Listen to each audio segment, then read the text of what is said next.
اللهم صل وسلم وبارك على سيدنا محمد وعلى آله وصحبه وسلم. يا مساء الورد والفل والجمال والياسمين وصباح الورد والفل والجمال على الناس المسكرين اللي بتتابعني. هنشوف بقى الفيديو ده مطبخ العروسة. بص بقى، بسم الله ما شاء الله، حاجة حلوة جدا. مش تنسوا كده العروسة بدعوة حلوة كده من قلبكم، ربنا يا رب كده يتمم لها على ألف خير ويسعدها، وعقبال أولادكم كده وبناتكم وبناتنا يا رب. بصوا بقى، ده كانت اول دخلة المطبخ. بصوا بقى، دي التلاجة بسم الله ما شاء الله، كانت اللي هو الحجم الكبير. وده هنا بقى الادراج، وهنا نيش.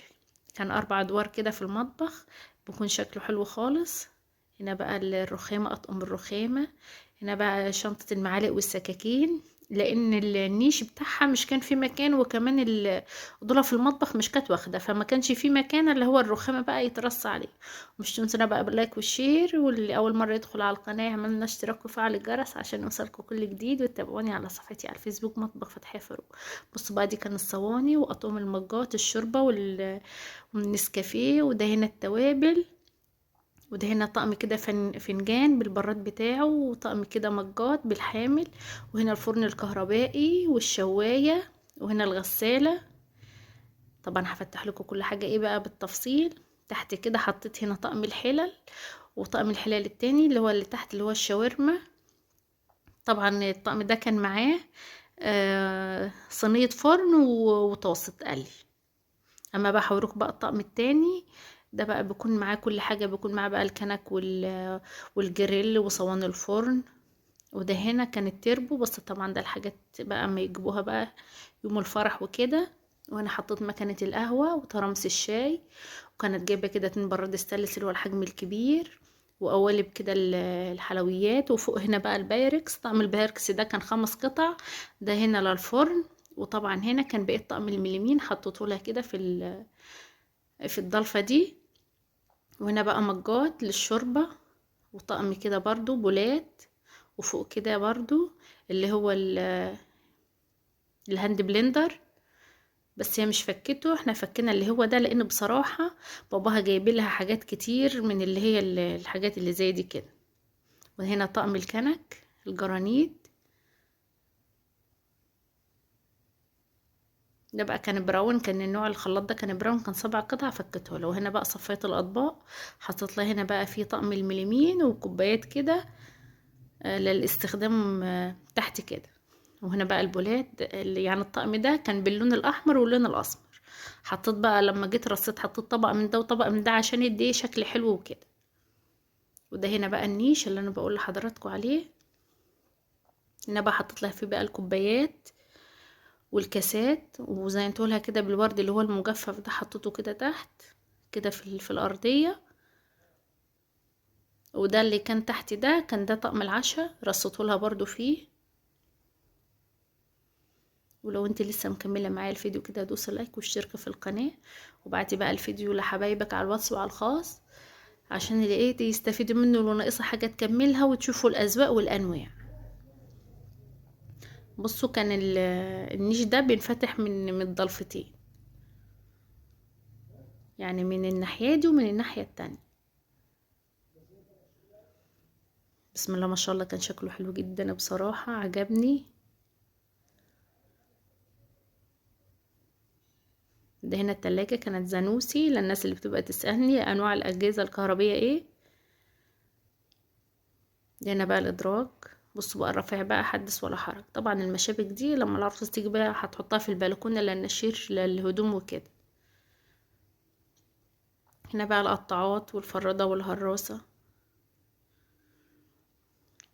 واللي هي بتاعة البرجر والمعالق والشوك وقطعة البيض والمعيار. وده هنا بقى المريلة. وهنا بقى المصافي وقشرة الخضار. وده هنا القطاعة. هنا بقى الفرشة وقطعة البسبوسة. بصوا جميع الرفايع بقى زي ما انتوا شايفين كده. بقول لكم بسم الله ما شاء الله، للدرجة بصراحة مش كانت واخدة الرفايع والله. ربنا يا رب كده يسعدها كده، وعقبال اولادنا واولادكم جميعا.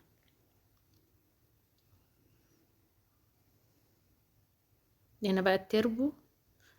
حطيت فيه بس كده شوك ومعالق في اللي في الجنب دي. ده بقى الطقم الكامل اللي هو الحلل. بصوا بقى بسم الله ما شاء الله، كان في حاجات كتير بقى. كان في الجريل، وكان في اللي هو الجريل الدبل، وصواني البيتزا، وكان في 4 حلل، والكنك. وتحت كده كان الكنك الاستانلس. وده كان الطاسة بتاعت طقم الاستانلس. وده هنا بقى باباها جايب لها خلاطين. طبعا هي مش فتحت دولي، انا فتحت لها اللي هو التاني الاولاني اللي كان في اول الفيديو، اللي هو السبع قطع اللي هو البراون. ده بقى بقية الرفايع. وده المنخل. وده هنا العجة الاستانلس والكب كيك. ده هنا بقى البوتاجاز نوع لا جرمانيا. ده هنا بقى التوابل اللي على الرخامة دي. وده هنا حفظ الطعام. ده المنخل اليدوي. وده هنا كده طقم كوبايات بالشفشق بتاعه. وطبعا هنا بقى اللي هي البلاستيك دي، اللي هي شفاشق البلاستيك. وهنا بقى اللي هو اللهم صل على النبي، طقم صواني الكيك. وهنا بقى حاجات البلاستيك اللي هو للتلاجة، وصواني تقديم، وحافظ طعام، وصواني هنا فرن، وبولات، ومكنة البسكوت، وصينية كبيرة اللي هي العشاء اللي هي التقديم.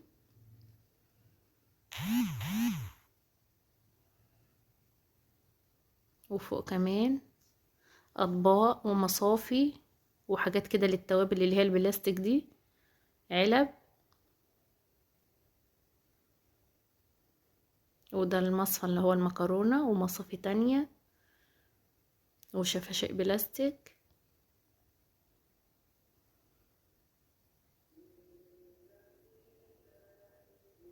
وهنا بقى حاجات كوبايات. وده العياشة. وده هنا بقى طقم السيليكون اللي هو اللي على الرخامة. وده العجان، وصواني بقى تقديم. وده شنطة المعالق والسكاكين والكاتل.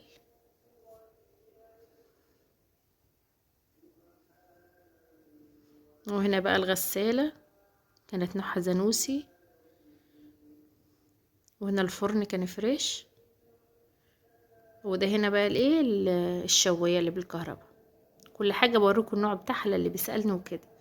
وبصوا بقى الهون ده كان شكله تحفة. شفتوا بقى الهون بتاع النونو كان حلو خالص. وهنا بقى السجادة كده في النص. وهنا طقم الاستانلس. وتحت كده حلة الضغط. ده الحلة الاستانلس كان 4. وده هنا حلة الضغط تحت كده. وبقية الأطباق بتاعت طقم المليمي. ويا رب كده الفيديو يكون عجبكم. مش تنسونا باللايك والشير والدعاء. واللي أول مرة يدخل على القناة يعملنا اشتراك وفعل الجرس عشان يوصلكم كل جديد. فوق بقى زي ما انتوا شايفين كده الحاجات بقى اللي مش اتفتحت زي دي كده. وبقى الأطباق الكبيرة اللي هي البلاستيك والاستانلس، والصواني اللي هي الفرن. قولوا لي بقى في التعليقات رأيكم ايه. عقبال كده عندكم يا رب كده الفرح دايما كده.